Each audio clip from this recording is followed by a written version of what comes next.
Et bon, là, je suis tout seul dans ma chambre à Punta Cana, ça veut dire que c'est le moment d'envoyer, je crois. Je sais pas j'ai combien de temps, mais je vais envoyer la petite vidéo là sur le parfum. J'espère aujourd'hui il n'y aura pas de problème parce que la dernière fois j'ai voulu la faire. Plus de batterie, plus de place sur mon téléphone. Bref, c'était il y a 3 semaines. Et ce livre, La vie de ma mère, je m'en souviens trop bien, il m'a marqué, il était trop bien comme livre. Le parfum, je commence là si vous n'avez pas compris. Le parfum, du coup, c'est un livre. Il a été écrit par Patrick Süskind, c'est un auteur allemand, ça a été publié en 1985, je crois, je ne sais plus c'est exactement. Mais en gros, c'est l'histoire de Jean-Baptiste Grenouille. C'est pas un orphelin en fait, sa mère essaye de le tuer au début. Et elle a déjà tué 3 de ses anciens enfants et elle essaie de le tuer parce que surtout elle n'aime pas les enfants. Et Jean-Baptiste Grenouille, il commence à crier, ça veut dire que en fait c'était une vendeuse au marché. Tu vois, ça part dans tous les sens. Bref, c'était une vendeuse dans un marché et il y a Jean-Baptiste Grenouille, il est en dessous de son stand et il commence à crier, les gens ils se rendent compte, ils apprennent qu'elle a tué, tout ça. Bref, guillotine, on n'a pas le temps. Le livre il commence fort. Mais en gros, la première ou deuxième, je crois les 2 premières pages, c'est une description de Paris parce que l'histoire elle se passe à Paris dans le 18e siècle. Je crois que c'est 1750, mais je suis plus sûr maintenant des dates. Et tu as une description de Paris. Et en fait, la description dès le début est trop bien, elle te plonge direct dans l'univers. Franchement, je pensais pas que c'était en allemand, je pensais que le livre avait été écrit en 1700 parce que la description elle est. Et non, c'était trop. La description, t'avais tout. Genre, tout ce que tu as pu voir dans tes cours d'histoire, dans des vidéos, des trucs comme ça, c'était. Tu le ressentais, tu sentais les odeurs, tu voyais les décors, tu réfléchissais d'imaginer les poubelles par terre, c'était incroyable. Et je crois que c'est une des raisons qui m'a fait kiffer le livre. Parce qu'il était vraiment, vraiment bien. Ça faisait longtemps, là, j'avais pas lu un banger comme ça. Tout est relatif.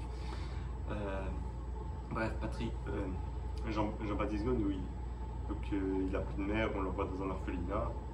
Et il est recueilli chez une femme qui a eu déjà beaucoup d'enfants. Sauf qu'un jour, elle a envie d'aller le rendre au prêtre qui l'a mis là. Et elle lui dit je peux pas me le voir, cet enfant c'est le diable. Et le prêtre il lui dit qu'est-ce que tu racontes, ça fait 6 mois que t'es là, tu le nourris, tout ça. On peut pas changer maintenant. Elle se dit putain, moi faut que je me débarrasse, je veux plus de lui, il est trop bizarre. Et le prêtre il comprend pas, il lui demande pourquoi. Et elle le regarde tout sérieusement, elle lui dit son crâne, il sent pas le caramel. Alors que d'habitude, les autres bébés que j'ai eu, ils avaient une petite odeur de caramel salé comme ça. Le prêtre il le regarde, il se dit vas-y, qu'est-ce que tu racontes, espèce de bouffonne. Et je lui dis tu vas garder le bébé, maintenant il est habitué et tout ça. Et elle refuse, elle en veut plus, elle lui dit non, je ne le prends pas. Bref, elle le laisse là et elle taille. Le prêtre il se dit qu'est-ce qu'il raconte, il sent, il dit ouais, il n'a pas d'odeur, on s'en fout. Et il se dit vas-y, il le prend en attendant, il se dit il va l'envoyer dans un autre orphelinat chez une autre femme. Et il commence à le regarder, il commence à bien l'aimer. Il le regarde, il le berce, il aime bien, il commence à aimer l'enfant. Je sais plus pourquoi d'un coup, il le regarde et là il voit un diable aussi. Limite, je sais plus s'il le lance. J'ai l'impression qu'il le lance, mais ouais, il veut s'en débarrasser directement. Il a une vision d'horreur. Tu comprends, Jean-Baptiste? C'est bizarre un peu. Mais vas-y, il arrive à le passer dans une maison avec une vieille femme qui s'occupe d'enfants. Son mari il est mort, il la battait, tout ça, et elle veut juste le bif, c'est dire qu'on lui donne l'argent pour la pension. Elle fait 50% pour le bébé, 50% pour elle, comme ça elle épargne pour plus tard, ces derniers jours. En gros, elle dit elle n'a pas envie de mourir devant tout le monde comme son mari parce que elle veut une mort tranquille à la campagne toute seule. C'est pour ça qu'elle économise. Et bref, Jean-Baptiste il arrive. Et il y a d'autres enfants avec lui. Et les autres enfants, on ne sait pas pourquoi il l'aime pas. Mais il l'aime pas. Et quand il l'aime pas, il l'aime vraiment pas. Genre la nuit, un jour, il y a 5-6 enfants. Ils ont 6 ans, 7 ans. Ils se réunissent, ils se disent putain, Jean-Baptiste Grenouille, faut le fumer. Et ils commencent à essayer de l'étouffer avec des oreillers, sauf qu'ils n'y arrivent pas. Ils essayent plusieurs fois de le tuer, ils n'y arrivent pas. Jean-Baptiste Grenouille, il s'en bat les couilles, il n'a pas d'émotion, il s'en fout. Juste là, il se dit, ah vas-y, pourquoi pas après tout. Hein. Bref, il commence à grandir, il évolue, je crois, il a 14-15 ans. Et il commence à travailler, il part, il commence à se développer, ça veut dire il part lui-même. Un jour, il arrive chez un parfumier, un ancien italien, j'ai oublié le nom, putain, mais- j'ai oublié le nom, vous irez voir parce que je suis fort. Du coup, il arrive et c'est un ancien parfumiste, il n'arrive plus à faire des parfums, il n'arrive pas à créer des nouvelles odeurs, c'est-à-dire le mec il est démodé, il y a des concurrents, ils l'ont fumé, ils sont meilleurs que lui, ils font des meilleurs parfums, et c'est même pas des bons parfums, c'est juste qu'ils arrivent à innover, alors que lui il vit sur des parfums du passé, et il se dit vas-y, il a une grosse commande en gros pour un roi, c'est pas un roi mais je sais plus c'était quoi, et il se dit vas-y, faut que je vole le parfum de l'autre pour pouvoir vendre au roi. Et il commence à essayer, il essaie de faire des mélanges, mais il n'a pas le nez absolu au lieu de l'oreille. Il essaye, il fait plein de mélanges, il sait plus ou moins les ingrédients qu'il faut, mais il n'arrive pas à faire le dosage. Et là, t'as Jean-Baptiste Grenouille, il arrive, il avait une livraison pour lui, je crois, des pots d'âne ou je sais pas quoi. Et il vient, et il comprend que le parfumiste, il a envie de créer un nouveau parfum. Il a envie, je crois en fait, c'est parfumeur ceux qui créent les parfums. Parfumiste, je crois, c'est ceux qui vendent. Bref, il voit qu'il a envie de vendre, de créer un parfum, de copier son concurrent pour aller revendre. Et Jean-Baptiste Grenouille, il dit moi je peux t'aider, je peux le faire. Mais comme un autiste, parce que Jean-Baptiste Grenouille, en plus d'être salement moche, il est comme ça, il parle comme ça. Bref, t'as compris. Et l'autre il dit ah vas-y, qu'est-ce que tu racontes, qu'est-ce que tu connais au parfum, tu sauras rien faire, j'ai pas envie de gâcher mes produits. Alors que là il est en train de se dire de toute façon là, demain je pars, je vends tout et je vais en Italie. Bref, à la fin, Jean-Baptiste Grenouille, il insiste et il dit de toute façon, j'ai rien à perdre. Fais, moi je me casse demain. Juste commence pas à faire des bavures, à tout casser, à prendre des trucs au pif. Et Jean-Baptiste Grenouille, il commence le mélange. Et là, le parfumeur, il voit, il fait des dingueries, il mesure rien, il met le dissolvant en deuxième, en troisième, il verse comme ça les trucs à vue d'œil, il s'en bat les couilles. Le parfumiste, il se dit, le parfumeur, il se dit, ah vas-y, je savais, c'était une fraude. Et il lui avait dit, si tu arrives à refaire parfaitement la recette, c'est que tu as été volé, c'est que tu es un charlatan. Sauf que là, il voit très bien, il fait rien, il mesure rien, il fait tout avec le nez. Et à la fin, il donne au parfumeur, il sent, et c'est exactement la même odeur que le concurrent. Là, il est choqué, il se dit, c'est pas possible. Il est en choc, il est comme ça, il respire plus, il est avec son mouchoir en train de respirer l'odeur, et il comprend pas comment c'est possible. Jean-Baptiste Grenouille, il est là, il est fier de lui, il lui dit mais moi je peux l'améliorer. Moi, je peux l'améliorer. Il dit ça plutôt comme ça. Bref. Et l'autre il est encore en choc, il continue avec son mouchoir. Et Jean-Baptiste il commence sa préparation et là il commence à être un peu plus fin. Ça se voit, il dit en fait le parfum il pue la merde, ça veut dire il mérite pas d'attention quand tu le fais. Là il commence à faire sa nouvelle senteur et c'est encore mieux. Il fait un parfum, c'est une dinguerie. Là le parfumeur il est en choc, il lui dit vas-y rentre chez toi, reviens demain, je sais pas quoi. Et il commence à l'engager. Il lui dit fais-moi des nouvelles saveurs, fais-moi des nouveaux parfums. Et du coup, je crois pendant 7 ans, Jean-Baptiste Grenouille il travaille pour lui et le parfumeur il récupère sa réputation, ça devient le plus grand parfumeur d'Europe. Il parfume pour des empereurs en Turquie, en Italie, pour tout le monde. Bref, à la fin, il lui dit vas-y, prends ta licence d'apprenti parfumiste et casse-toi. Mais tu peux pas recopier les parfums que tu m'as déjà fait. C'est-à-dire Jean-Baptiste, il s'en bat les couilles de toute façon. Enfin, j'ai encore oublié, je me rappelle déjà à l'époque, j'avais oublié.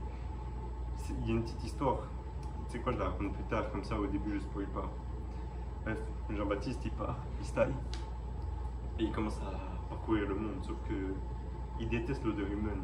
Ça veut dire qu'il essaie d'aller dans des endroits où il va pas sentir les hommes, il part dans les montagnes jusqu'à trouver un endroit isolé, il sent juste de l'air pur, et il est à son prime. Sur une montagne ou un volcan, je sais plus, une montagne. Et il est à son top. Il se dit c'est bon, plus d'odeur dégueulasse, il peut respirer. Et il reste là, il commence à trouver une grotte, il se nourrit avec l'humidité des petits verres. Et il reste là pendant 7 ans. Pendant 7 ans, il bouge pas, juste il est dans son rêve, dans un monde imaginaire. J'ai pas tout compris enfin, je me rappelle plus exactement de ce qu'il fait à ce moment-là. Mais bref, à un moment, il doit sortir. Il sort. Et là, il respire et il se dit putain, mais j'ai pas d'odeur. Il pense c'est parce que ça fait 7 ans, il est avec les mêmes vêtements, il s'est pas changé. Il faut pas croire, Jean-Baptiste, c'est un autiste. Incroyable. Bref, il sort, il se dit c'est parce que juste je suis là avec les mêmes vêtements, je connais mon odeur par cœur, je la sens plus, elle fait partie de moi. Là, il enlève ses vêtements, il se déshabille, il va sur la montagne, il se met tout nu pendant 8 heures, il respire de l'air frais, et comme ça il n'y a pas son odeur, il se dit, il va pouvoir la sentir quand il revient avec ses anciens vêtements. Et là il revient, toujours rien, toujours pas d'odeur, là il pète un plomb, il se dit vas-y, comment c'est possible, et il retourne en ville à Montpellier je pense. À Montpellier, il arrive, il y a des gens qui disent Jean-Baptiste, il est bizarre, il a été kidnappé et il vivait dans une grotte. Et là, il y a un. Ah, j'arrive pas à me rappeler les noms, punaise. Un marquis, voilà, marquis, c'est ça, je pense. Il y a un marquis, il arrive et il commence à expliquer sa théorie. Oh, une de ses théories incroyables. En gros, sa théorie, c'est que plus tu vis près de la terre, plus vite tu meurs. Parce que Jean-Baptiste Grenouille, vu qu'il dit qu'il a été kidnappé, il a été dans une grotte pendant 7 ans, le marquis il dit purée, regardez ce que ça lui a fait pendant 7 ans dans une grotte. Il est tout ratatiné, il vaut plus rien, il est tout. C'est devenu une merde alors qu'il a 22 ans. C'est ce qu'il raconte. Je crois qu'il a plus que 22. Wesh, en vrai, moyen, il avait 22. Bref, on s'en fout. Et il commence à montrer sa théorie. Et en fait, Jean-Baptiste, ça devient un animal de foire pour lui. Sauf que Jean-Baptiste, il est là pour le parfum. Il veut apprendre à créer des nouvelles odeurs encore parce que là, il servait des trucs, des fleurs, des trucs comme ça. Mais lui, il veut apprendre à recréer une odeur humaine, une odeur pour lui. Et du coup, au début, il reste avec le marquis parce que, vas-y, il lui donne de l'attention, il lui donne de l'argent, il lui fait du parfum. D'ailleurs, il lui change son parfum parce que le marquis avait un parfum à l'huile de tournesol, enfin, aux odeurs de tournesol. Et il se dit, punaise, ça pousse dans le sol, ça veut dire que je vais mourir en fait. C'est un petit génie, le marquis.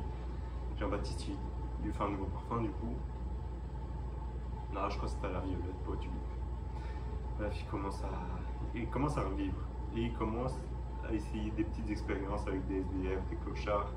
Genre, il pose des plaques de graisse pour absorber l'odeur, genre pendant 24 heures, et il prend les cheveux aussi. Et là, il commence à créer ses odeurs. Il voit, il apprend.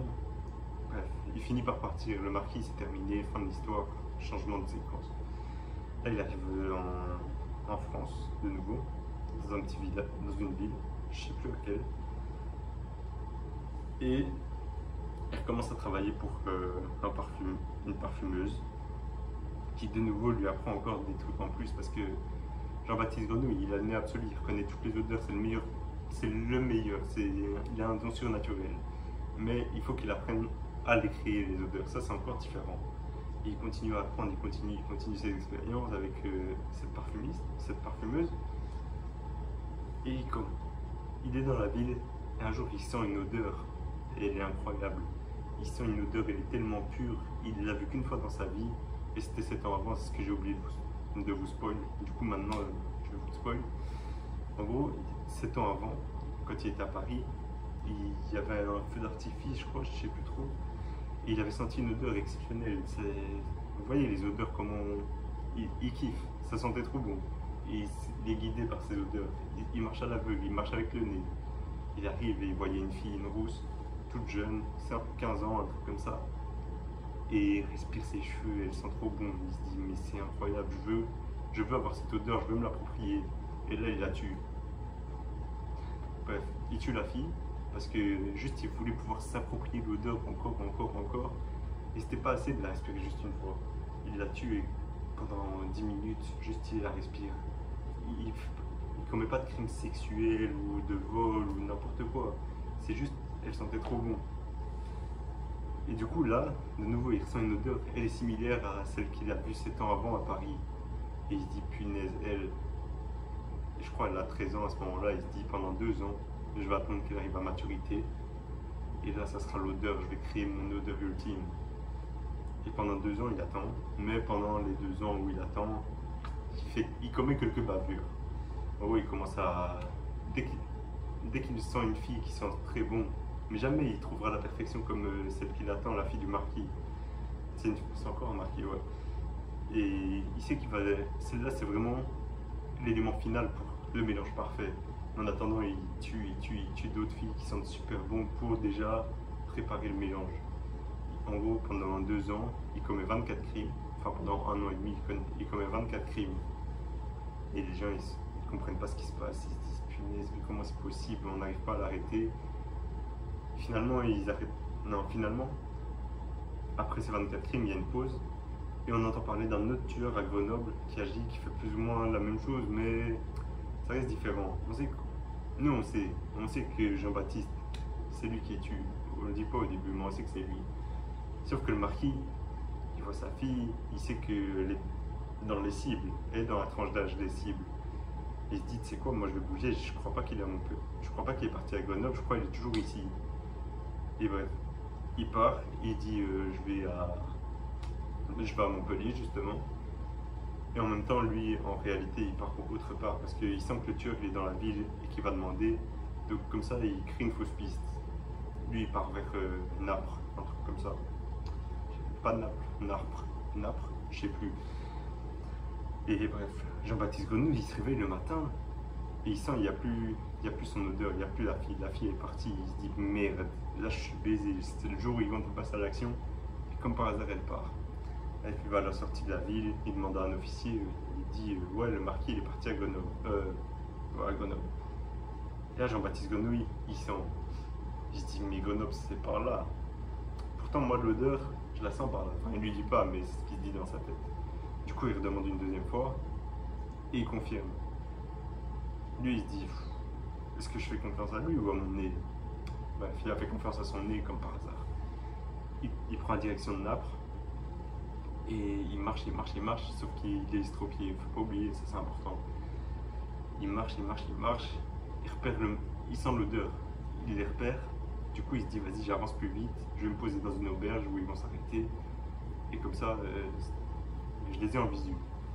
Il arrive, il commence à dormir à l'auberge, enfin il fait semblant de dormir, le marquis il arrive avec sa fille, il demande s'il y a quelqu'un, et l'aubergiste il lui dit ouais il y a quelqu'un là qui dort, il va, je sais plus où il allait. C'était un séminariste ou je sais plus quoi, il avait dit.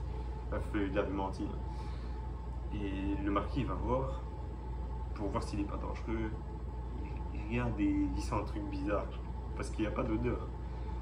Mais il se dit il n'est pas dangereux, c'est juste un mec bizarre. Il va se coucher, il ferme la porte à clé, de sa fille depuis l'extérieur. Et là, Jean-Baptiste Grenouille, il se lève, il prend l'échelle, il va la poser à la fenêtre de l'auberge, il rentre dans la chambre. Coup de matraque dans la nuque, il pose ses trucs, il arrache les cheveux à la fille. Bref, il a commis son 25e crime, enfin 26e si on compte celle de Paris. Mais là, il a son odeur ultime, il a fait le mélange parfait. Il attend donc les 6 heures, la nuit elle passe, puis il a l'odeur, il repart, il rentre à... Je sais plus le nom de la ville. Bref, il rentre chez lui, il se dit c'est bon, je fais mon odeur. Et là, le marquis revient, il dit punaise, on a tué ma fille. Et là, il commence à avoir une chasse à l'homme, une vraie chasse à l'homme, les gens ils commencent à coopérer. Et il y a le policier là qui est à l'entrée qui lui a dit il part à Montpellier. Il dit qu'il soupçonne quelqu'un parce qu'il lui a demandé plusieurs fois. Et à un moment il le reconnaît parce que justement il est estropié. Bref, Jean-Baptiste Grenouille il est arrêté, on va le châtiller 12 coups, on doit lui briser tous les os. C'est banger comme châtiment, comme crime et châtiment. Bref, Jean-Baptiste Grenouille, on va pas se mentir, il est un peu dans la merde. Sauf qu'il a l'odeur parfaite, il a ce qu'il veut, il a ce qu'il fallait. Et là, il a fini le mélange, tout ça. Le jour où il est emmené pour aller se faire châtiller, il s'asperge de parfum. Et là, les gens ils commencent à se dire, mais c'est impossible que lui il soit coupable, il sent trop bon. En fait, ils voient pas avec leurs yeux, ils sentent le parfum et ils comprennent pas ce qui se passe. Et ils commencent tous à se dire, non, c'est pas lui, ça doit être quelqu'un d'autre, il faut le libérer. On veut pas le laisser comme ça, on va le libérer. Et finalement, Jean-Baptiste Grenouille il est libéré, ils veulent pas le tuer parce qu'il sent trop bon. C'est impossible que ce soit un méchant. Même s'il est moche, même s'il est laid, qu'il est estropié, il sent trop bon. En fait, il a vraiment créé une odeur. Et là, il hypnotisait les gens. Et Jean-Baptiste Grenouille est libéré. D'ailleurs, on tue l'autre parce qu'il avait un associé parfumiste là, dans cette ville. En gros, chaque fois, les gens qui sont passés dans l'histoire, ils ont des morts, ils sont un peu stupides. Je trouve que ça fait trop bien, ça termine chaque arc narratif d'une manière satisfaisante. Là, Jean-Baptiste Grenouille, c'est bon, il est libéré, mais il sait plus trop quoi faire maintenant. Il a son odeur, soit il est le roi du monde. Et je sais plus où il va, je crois qu'il revient à Paris. Il se balade. Vous allez être choqués, hein, la fin elle est brutale. Il se balade et il commence à s'asperger. Il met tout le parfum qu'il a, il met tout, il s'arrose.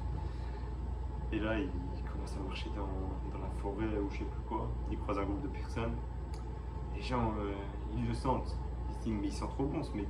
Comment c'est possible? Ils le sentent. Et ils le bouffent. Ouais. Il sentait trop bon.